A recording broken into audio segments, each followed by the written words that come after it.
It was intended to be a meeting to celebrate a critical military alliance.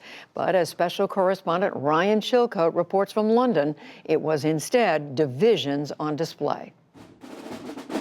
NATO leaders may have been marching to the beat of different drummers yesterday, but all 29 fell in line for this morning's group photo to mark the alliance's 70th anniversary.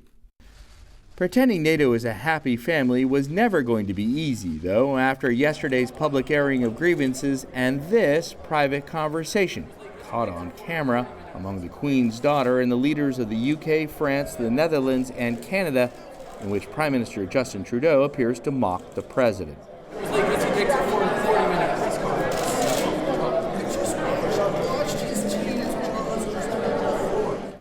They may not have been the only jaws to drop.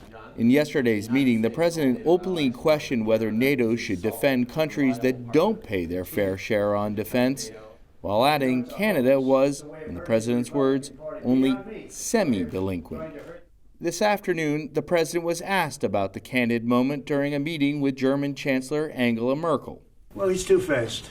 And honestly, with Trudeau, he's a nice guy. I find him to be a very nice guy. But, you know, the truth is that I called him out on the fact that he's not paying 2%. And I guess he's not very happy about it. Trudeau denied that. I've had a number of good conversations with the president over the course of this day and yesterday. I have a very good relationship with President Trump and his team. This is a concern the United States legitimately has, that every country needs to step up in different ways. 2% is the amount NATO countries committed to spend on their defense and weapons, like this armored vehicle NATO has on display here back in 2014 when Russia annexed Crimea. NATO's 29 member countries have 5 more years to reach the target. A handful of them already have. Today, the president dined with them. 8 countries plus us, plus the United States, that are fully paid. They met the goal of 2%. We call them the 2%ers. Germany isn't a 2%er, but the German Chancellor and President Trump had a very civil conversation.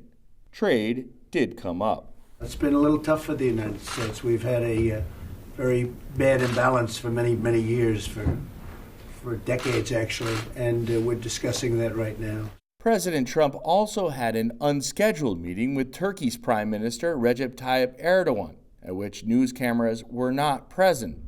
After an October phone call, Mr. Trump announced a U.S. pullout from northern Syria.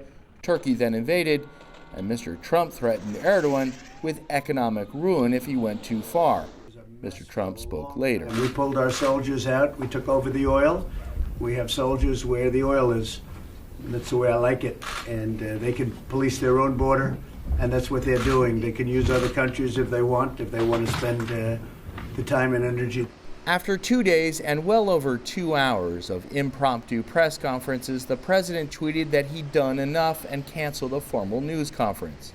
As he left London, the White House press office released a triumphant video record of his NATO trip, and the president wished everyone safe travels and perhaps good riddance. For the PBS NewsHour, I'm Ryan Chilcote in Watford, England. And late today, as the president flew home to the U.S., he tweeted, "The fake news media is doing everything possible to belittle my very successful trip to London for NATO. I got along great with the NATO leaders."